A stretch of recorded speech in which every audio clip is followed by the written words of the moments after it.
Hi everyone, my name is Mashael Alamr and I'm a second year PhD student at University of Leeds. I'm also a lecturer at King Saud University in Riyadh, Saudi Arabia. My dissertation is in forensic authorship analysis and I'm supervised by Dr. Alison May at School of English and Professor Eric Atwell at School of Computing. My dissertation actually addresses my native dialect, that is Najdi Arabic. And Najdi Arabic is the dialect spoken in the central region of Saudi Arabia called Najd. It has been a subject of research in phonetics, morphology, syntax, and computer mediated communication. There were also several studies in computational linguistics that investigated Saudi Arabic in general and not exactly in a forensic linguistic domain, and especially not for Najdi dialect. And this is where I thought of starting this project. In this presentation, my research questions are going to be: first, can a special corpus reveal the idiolectal style of 13 Najdi authors? Of course, I will later explain the concept of dialectal style. And how does the idiolectal style contribute to the construction of their online identities?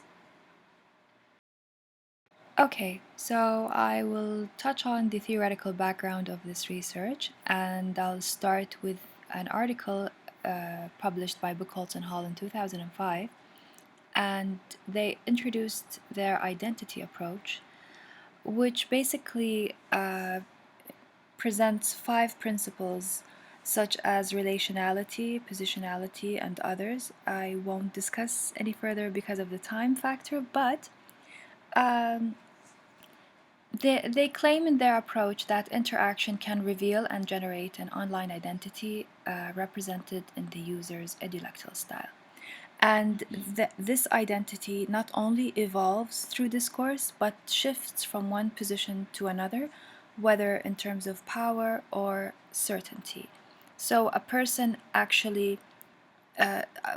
identity is not fixed, but rather ever evolving, ever changing, not only in terms of long term, but also within the conversation or an interaction. This claim is also supported by forensic linguists Hardacre, to name one, McMiniman, and Terrell. And the idea of idiolectal style is discussed in forensic linguistics, and it's also described as a product of sociocultural elements and social experiences.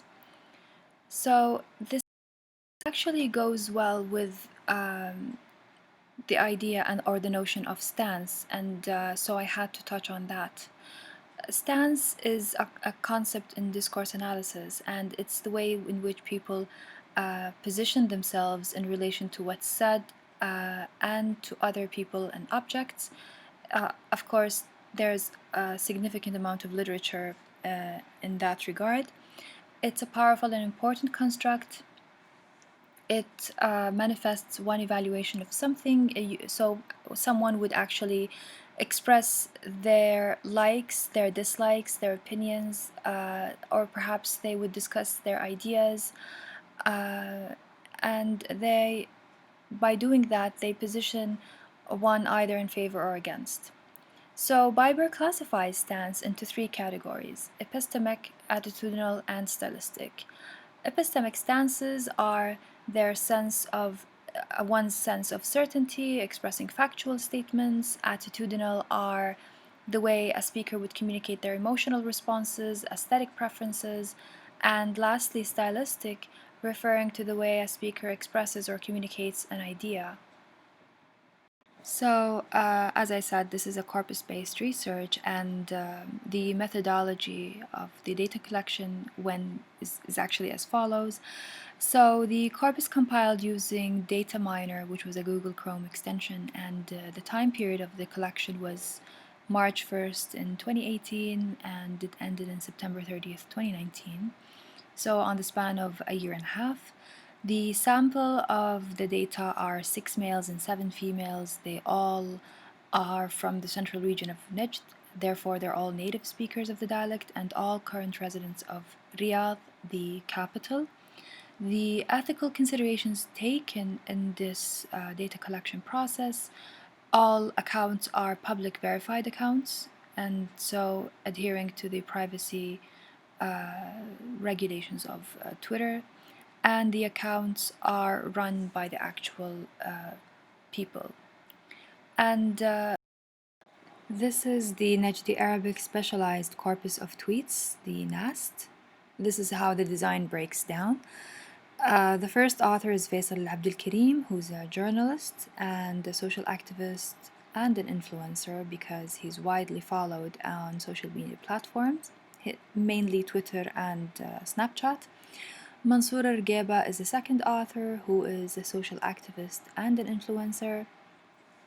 Abdurrahman Al-Lahem is a lawyer, also influencer. Ali Al-Ghifali, a television presenter, and Abdullah Sbail, who is also an influencer. Abdulaziz Al-Zamil, he's a YouTuber whose channel basically talks about movie industry and television shows. Tagreed Al-Tasan, who's a writer, a columnist, and a social activist. Wafa Al-Rashid, a writer and a columnist. So is Mahal Wabil. Arwa Al-Mahna, a cultural newspaper editor. Ghada Al-Eidi, a legal advisor and an influencer.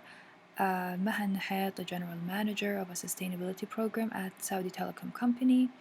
Lastly, Amani Al-Ajlan, social activist and influencer. The reason why the corpus includes so many influencers is because they are prolific tweeters.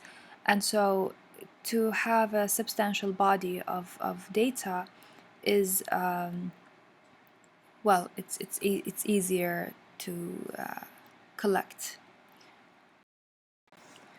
So, in order to measure how individual is the idiolectal style of the previous authors, I had to compare it to a wider relevant population who speak the same dialect as a reference corpus.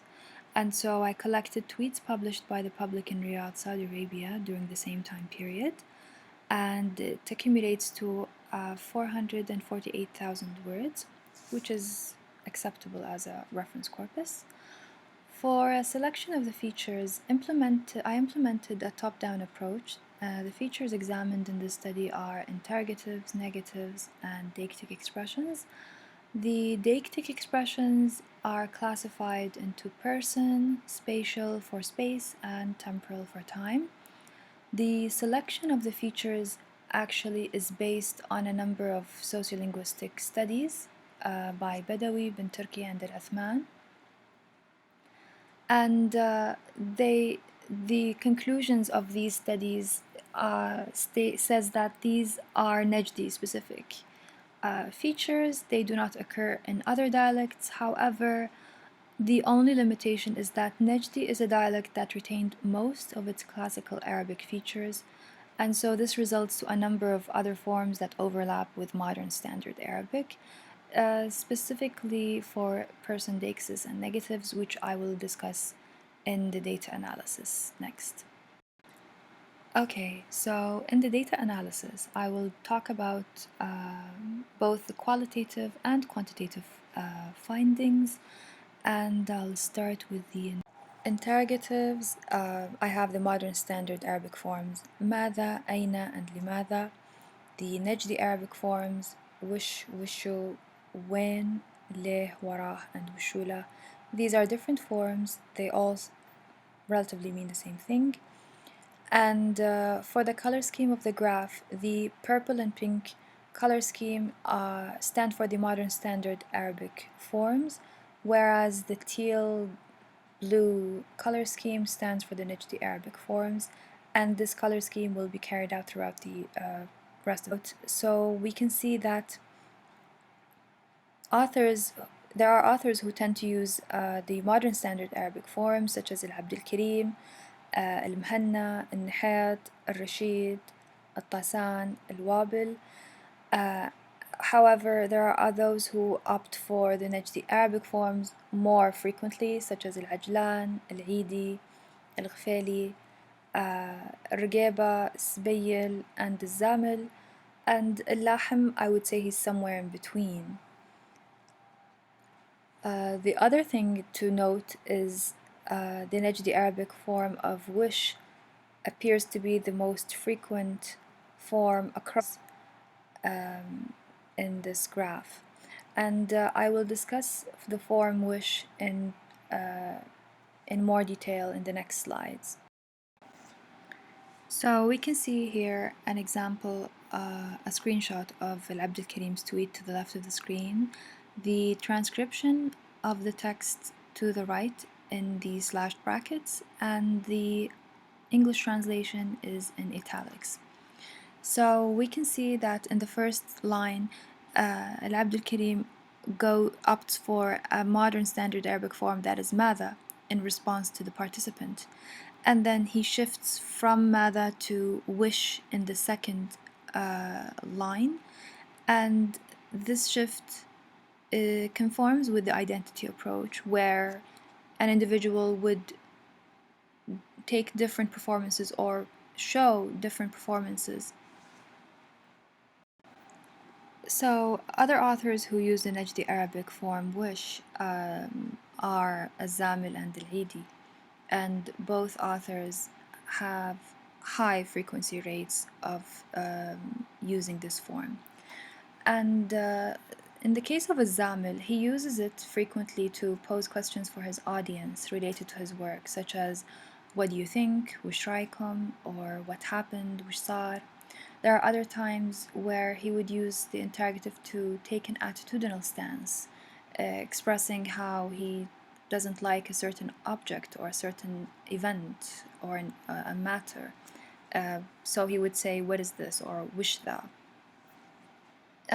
In the case of Al-Eidi, she uses the NA interrogative almost exclusively to pose questions for her followers, to create interaction. So there are several instances, such as, do you know what we have? عرفتوا وش عندنا? What is inside this box? وش داخل هذا الصندوق? What do you know about Ramadan season? وش تعرف عن موسم رمضان? What are your plans for Eid? وش خططكم للعيد? So such questions are mainly to initiate conversation with her audience. The selection of the NA feature reflects Al-Eidi's self-perception as a Najdi woman, a member of this community. So these authors are the opposite of the previous slide. These are the least frequent users of the Najdi Arabic form wish. And I only found one instance in each subcorpus. Tasan, she uses the form to pose a question that is somewhat culture specific, asking what idea that made you happy on any Eid, which idea is basically holiday presents that are usually given out on the day of Eid. And Al-Wabil, similarly, she asks, if you were to be a city, what city would you be? وش المدينة اللي حاب تكونها? So here we discussed a new set of features, that is negatives, and the modern standard Arabic forms are la, lam, and lan. The Najdi Arabic forms, this is where we can have an overlap, la and la. The other forms are dialect specific, mub, manab or manib, mohab, mahib, and the reason why there are different variations is because that it can be spelled differently, and so I had to account for the different variations of each form. Of course, as I mentioned before, the purple-pink color scheme represents the standard Arabic forms. The teal-blue color scheme represents the Najdi Arabic forms. I would like to point out that la, the form la, was exceptionally frequent, and so I eliminated it from this graph so that the other forms can be seen more clearly. and this is where we can see the individual variations across authors. We can also see that there is a tendency to use standard Arabic negative forms more frequently than the Najdi Arabic negative forms, except for Al-Rashid, who has an overall frequent use of negative forms in general, but specifically for mub, which is a Najdi Arabic form. And the same goes to Al-Zamil, who also uses mub very frequently. So here we can see the collocates of Al-Abd al-Karim versus the collocates of Al-Rashid. And the highest frequency rates or occurrences of Al-Abd al-Karim subcorpus for لا is I do not know, لا أعرف, لا أعلم, I cannot, لا أستطيع, no one, لا أحد.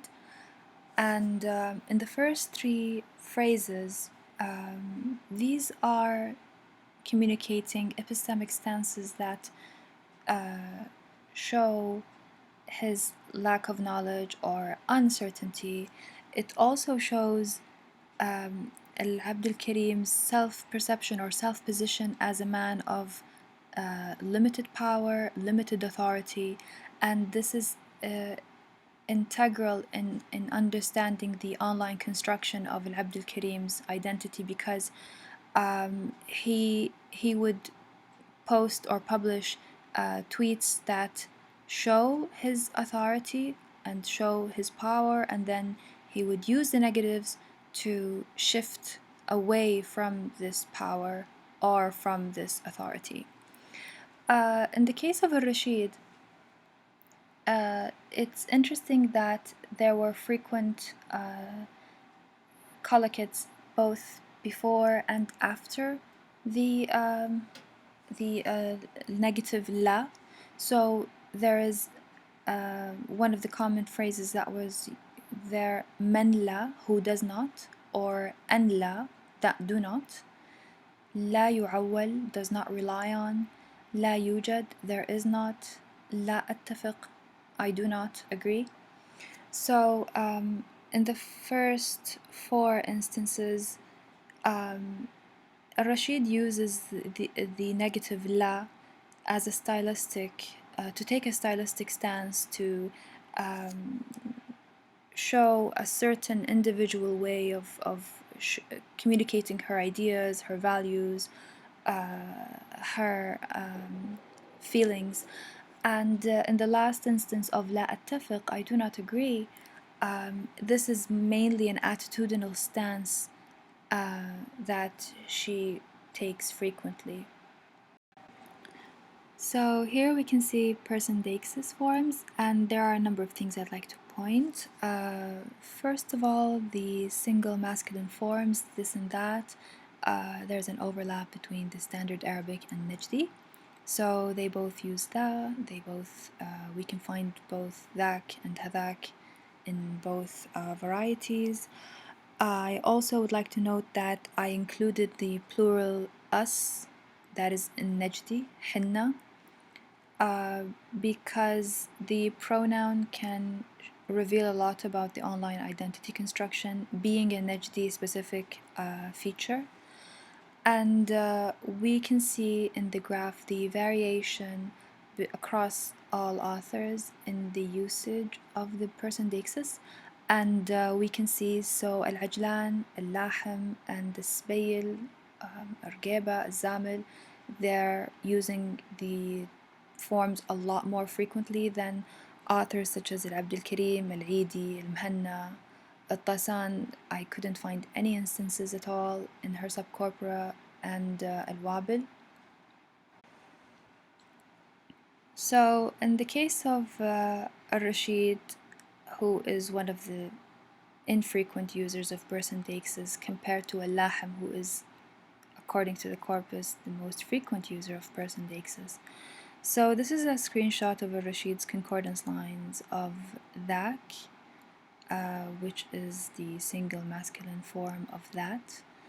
And through the context, we can see that she is using ذاك in standard Arabic context and not the Najdi one. So ذاك الذي تستثنيه منهم, that whom you exclude from others. إلى ذاك البعيد, ذاك هو قلبي, that is my heart. في ذاك العصر, at that time. ذاك كان قلبي, that was my heart. So we can see that she uses this form to take stylistic stance, to communicate her ideas in her own individual way. Whereas in the case of Al-Lahm, there's an instance here where he says, الأجمل أن ذاك ما كان موجود. The most beautiful part is that he was not there. So he's actually using this to refer to a specific person, and he's also using it to take an attitudinal stance, sarcastic stance that is, to express his feelings about that person. So in the slide we can see examples of the pronoun, the Najdi pronoun حنا, us. And الرقيبة and العجلان both exhibited frequent use of the pronoun, but the comparative aspect of it would be in what context do they use it. And so in the case of الرقيب's concordance lines, he uses the pronoun to position himself as one of the users of Twitter, as a human, as a Saudi, so he would say حنا في السعودية, we at Saudi Arabia, or as Saudi people in another way, so he says حنا شعب نقاشي, we are people who like to argue, versus the case of Al-Ajlan. So Al-Ajlan uses it in different associations, or to create different associations. So she says حنا العرب, we are Arabs, 80s generation, جيل الثمانينات, to refer to her age group, and demographic orientation, so حنا يا القصمان, we the Qasimis, or people who come from Al-Qasim, which is a sub-region of Najd. حنا يا حريم ذا الزمان, which also can entail gender orientation, or how she positions herself as a female, we the modern women. حنا السعوديين, a member of Saudi community, we are Saudis. The last category in the features to be discussed today is the temporal spatial deixis. And in the temporal deixis forms, the standard Arabic and Najdi Arabic are different, with the exception of today, where we can see an overlap. The spatial deixis, there is an overlap in all of the forms, and the only way to differentiate would be through context. And that is how I was able to identify it. So we look at the graph and we can see that there's a tendency to use both temporal and spatial deixis forms across all authors, but there's a particular tendency to use today, اليوم, across all authors, and we shall look into this in the next slide. So here we can see examples of authors who use اليوم frequently, and Al-Abd al-Karim, he uses it to talk about his work, the kinds of activities that he does. And with the Ministry of Health today, I accompanied the Ministry of Health today. I was happy to attend. Similarly, Al-Rashid uses it to address her work being a columnist, and so she would talk about اليوم في عكاظ, which is the newspaper where she writes, مقالي اليوم في, my article today at. So we can see examples of spatial deixis from form هناك, which is identified as standard Arabic because of the contexts shown in both authors' patterns. So there's a screenshot of Al-Muhanna's pattern to the left and Al-Ajlan to the right. Al-Muhanna uses it as part of her stylistic and attitudinal stance taking when talking about the kind of people she would criticize, such as هناك أشخاص تخرج وتتحدث, there are people who come up and talk. or people she would admire, such as هناك أشخاص اجتهدت وعملت, there are names who made an effort and work, or something that she doesn't like, such again, it's about people. هناك من يبرر, there are those who justify. Al-Ajlan uses the form to take attitudinal stances critical of people, such as هناك من يعتقد, or criticizing issues such as هناك خلل, هناك فرق بين تمكين المرأة, and هناك فرق بين وجود قوانين وقصورها. So while they are both using the form to take attitudinal stylistic stances, yet المهنة, it could be either in admiration or in criticism, whereas Al-Ajlan, it's almost exclusively in criticism of a certain issue or people. Lastly, I conclude my analysis with Zamil, who uses قريب more frequently than the other authors. So looking at the concordance lines and the collocates, we can see that he uses the form to refer to time rather than space, and the contexts show that قريب is part of his stylistic stance taking, so he would use it to talk about whatever posts that he would publish on his YouTube channel or the reviews that he would do. So he would discuss his upcoming work using that form. The next slide will show the summary of authors' features preference. So here we can see the table of the features summary for each author in each category. And the words in blue are Najdi Arabic forms, the purple ones are standard Arabic. The ones in bold are most frequently used by the author compared to the other authors. And we can see that, for example, interrogatives, most authors would opt for Najdi Arabic forms, but it's the opposite in the case of negatives and temporal deixis. This could be because of the overlap between both varieties, so it's a little unclear. So to discuss the implications of these findings, the research aimed to answer these questions. First, can a special corpus reveal the idiolectal style of 13 Najdi authors? The Najdi Arabic specialized corpus of tweets, NATs, does exhibit the individual linguistic habits each author makes. Some authors show preference to use interrogatives such as al-Eidi, al-Lahm, and al-Zamil.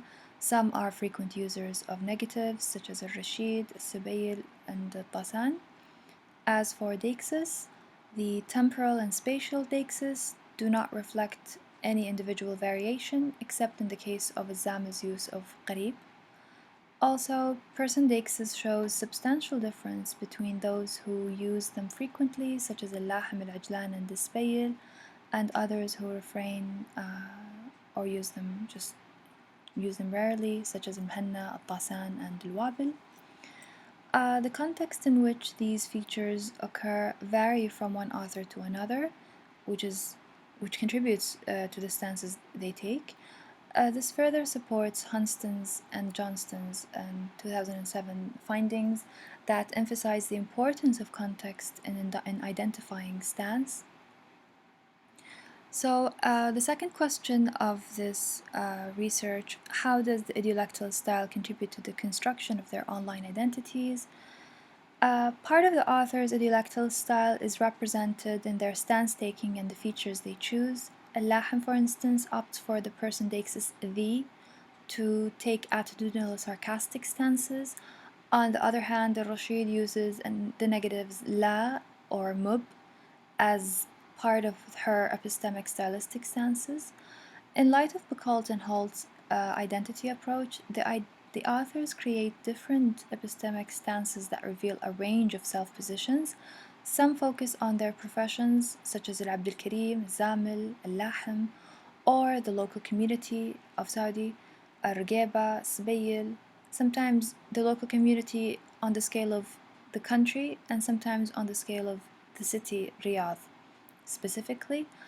Other stances highlight their position as Saudis, such as the case of Al-Ajlan, Al-Abd al-Karim, Al-Ghfaili, and Al-Nahat. The attitudinal stances the authors take communicate their values, their opinions, which authors express using indexicality, such as Al-Lahm, Al-Ajlan, and Al-Rashid.